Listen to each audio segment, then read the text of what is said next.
আসসালামু আলাইকুম।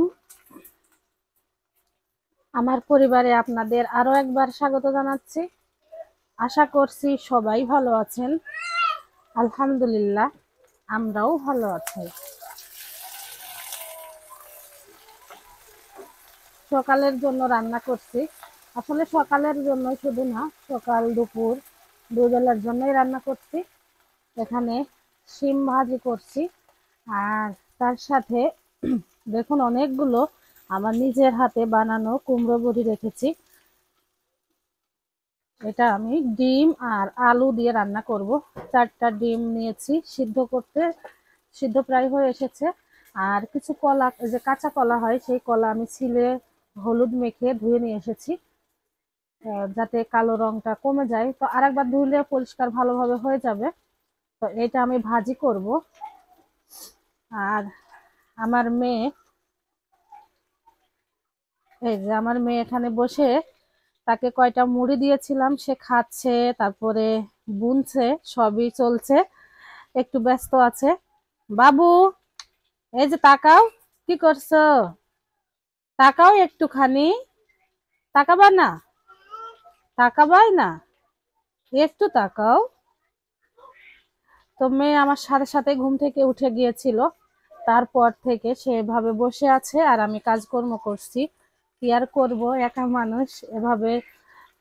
মানে ওকে নিয়ে বসে থাকলে তো শুধু চলবে না, সংসারে কাজকর্ম করতে হবে, তারপরে বাচ্চাকেও সময় দিতে হবে।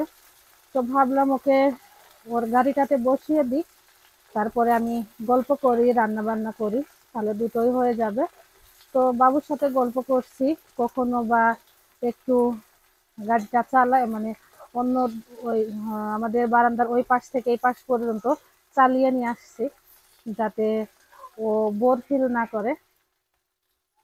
তা আপনারা যাই বলুন, আমার এই গাড়িটা কিনে কিন্তু বেশ উপকার হয়েছে। যে কোনো সময় আমি বাবুকে এটাতে বসিয়ে দিতে পারি, বিশেষ করে রান্না বান্না, তারপরে ঘর ঝাড়ু দেওয়া, প্লেট বাটি মাজা, এমনকি আমি গোসলের সময়ও আমার গোসলখানার বাইরে ওকে বসিয়ে দিয়ে আমি গোসল করি, ভিতর থেকে গল্প করি, মানে কথা বলি। আর ও হচ্ছে খেলে বা কোনো একটা কিছু হাতে দিই, যাতে একটু ব্যস্ত থাকে। তো রান্না বান্না করি। আর ডিম রান্না করছি, তার কারণ আমার, এই দেখুন ডিম তো 4টা দিয়েছি দেখালাম। আমার উম, বাড়ি এখন ডিমের দখলে, কারণ এখন আমার বাড়িতে অনেক ডিম, মাশাআল্লাহ। তো আলহামদুলিল্লাহ, কারণ মুরগিতে অনেক বেশি ডিম পারছে আগে থেকে, 8টাতে কালকে পেরেছিল, আর পাখির ডিম তো আছেই। তা আপনাদেরকে একটু ডিমগুলো দেখাই।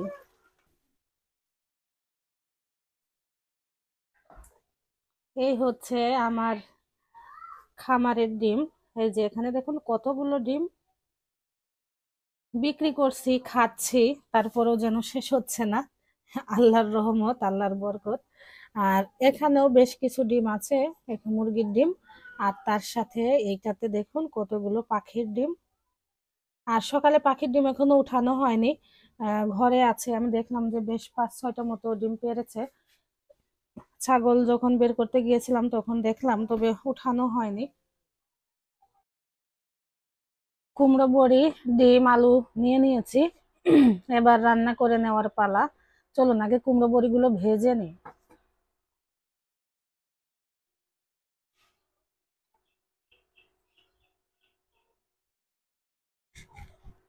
আপনারা কেউ যদি এই কুমড়ো বড়ি বানানোর ফুল প্রসেস দেখতে চান, তাহলে আমার ভিডিও দেখতে পারেন। আমি একটা ভিডিওতে কিভাবে কুমড়ো বড়ি তৈরি করতে হয় তার ফুল প্রসেস তো দেখিয়েছি। আর এটা হাতে বানালে কিন্তু খেতে বেশ ভালো লাগে কেনাটার থেকে। আমি আগে নিচের পাশগুলো ভালো করে ভেজে নিলাম, তারপরে এবার উল্টে দিচ্ছি।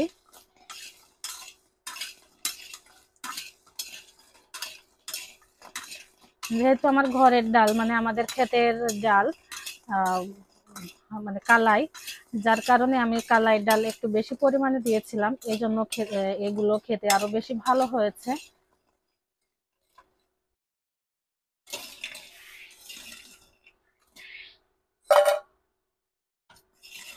বড়িগুলো লাল করে ভেজে তুলে নিচ্ছি।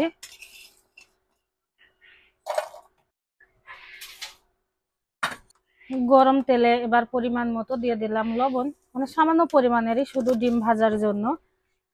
আর একটুখানি হলুদ গুঁড়া,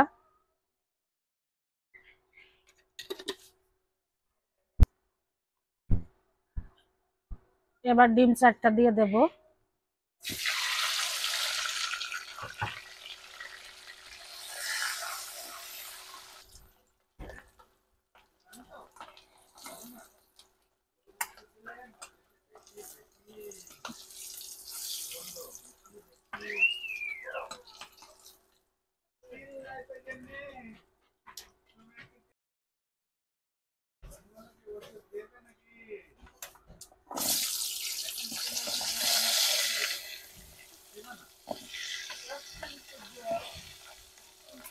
ডিম ভেজে তুলে নিয়েছি, এই তেলের মধ্যে এবার আলু ভেজে নেব। কিছুক্ষণ আলু ভেজে নিয়ে এবার এর মধ্যে মশলা দিয়ে দিচ্ছি। কাঁচামরিচ, পেঁয়াজ, কাঁচা জিরা, হলুদ গুঁড়া এই সব দিয়ে ব্লেন্ড করে নিয়েছিলাম একসাথে।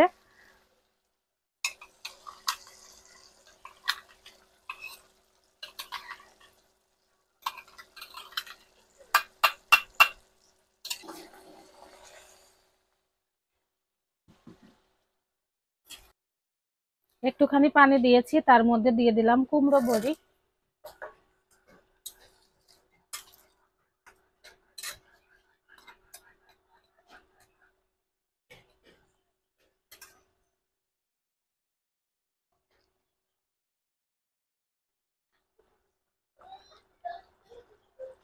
আমি এখানে রান্না করছি, আর রান্নার ফাঁকে আমি এই যে সবজি কেটেছি সেই সবজির খোসা ছাগলকে দিয়ে আসবো।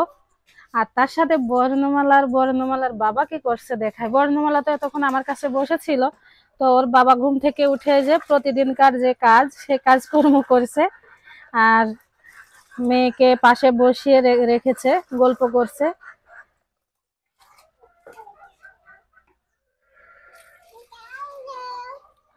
আমি এগুলো ছাগলের দিয়ে আসি।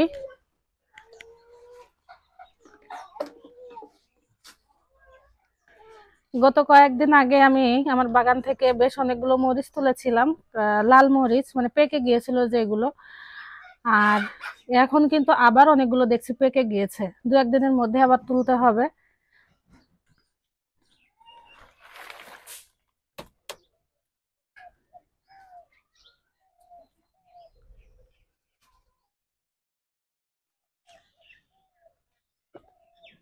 অনেকক্ষণ সময় আমি কষিয়ে নিয়েছি ভালোভাবে।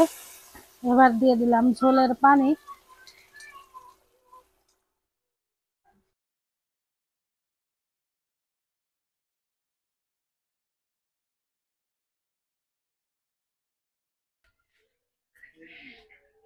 সকালে রান্নার পরে ভিডিও, মানে রান্না শেষের দিক থেকে আর ভিডিও করা সম্ভব হয়নি, ভিডিও করতে পারিনি।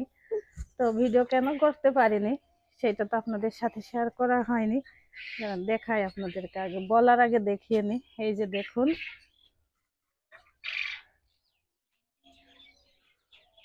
আমাদের যে একটা ছাগল ছিল সেই ছাগলের আজকে রান্নার শেষ মুহূর্তের দিকে এই যে বাচ্চাটা হয়েছে। দেখুন কি অপূর্ব লাগছে দেখতে, মা তার সন্তানকে আদর করছে।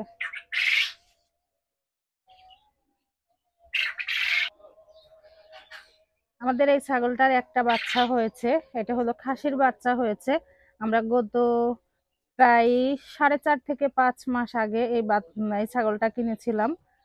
তো আজকে আলহামদুলিল্লাহ অবশেষে বাচ্চা হলো। তো এখন বিকাল হয়ে গিয়েছে, ছাগলের তো একটু শীত লাগবে, শীত কমে গেলেও ছোট বাচ্চা তো যার কারণে শীত লাগবে। তা আমার মেয়ের একটা পাতলা গেঞ্জি ওকে গায়ে দিয়ে দেব, যেহেতু ছোট বাচ্চা। আর এখন ওর জন্য আবার বিছানাও করতে হবে। বিছানা করতে হবে বলতে, এই যে আগে তো এরকম, এই যে এগুলো হচ্ছে নাড়া, এগুলো তো আগে দেওয়া হতো না, তবে আজকে এগুলো দেবো যেন ওর ঠান্ডা না লাগে। তো এই আগে সোয়েটারটা গায়ে দিয়ে নি।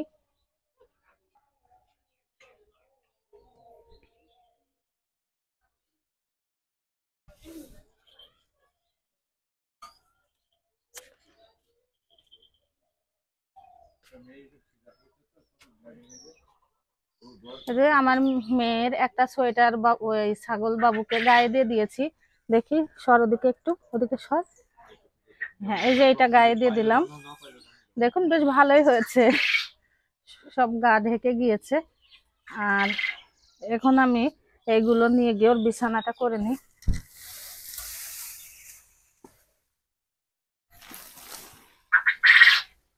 আমাদের ছাগল রাখার আসলে কোনো জায়গা নাই, তো বর্ণমালার বাবা তো এতদিন একটুও রাজি হতো না, তবে আজকে দেখছি একটু রাজি হয়েছে অবশেষে, অনেক বলার পরে, যে তোমার ছাগল রাখার একটু জায়গা করে দেবো। তো এই যে এই কোনাতে আমি ছাগল রাখি, এখানে বেশ খানিকটা জায়গা, তবে ছাগলের বাচ্চা বড় হয়ে গেলে আর রাখা যাবে না এখানে। আমি এখানে সুন্দর করে বিছানা করে দিই, যেন রাত্রে বাচ্চাটার কষ্ট কম হয়।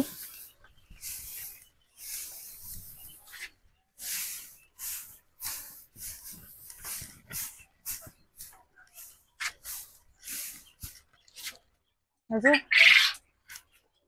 এরকম বিছানা করে দিলাম, ওই যে খুঁটিটাতে বেঁধে দেব। আর এখানে একটু গরম লাগবে, কারণ এই যে এখানে আমাদের এই লাইটটা সারা রাত জ্বলবে। আর তাছাড়া উপরে যে আমাদের পাখি আছে, পাখির এখানেও তো আর একটা লাইট সারা রাতই জ্বলবে, যার কারণে এত বেশি ঠান্ডা হবে না।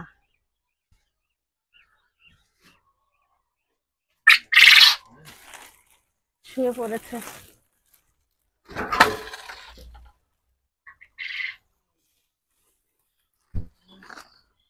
ছাগলকে অল্প কয়টা ঘাস দিয়ে, এখনো অনেকটা বেলা আছে, তো এখনই ছাগল উঠাবো না, একটু পরে উঠাবো, তখন একটু ঘাস খাক।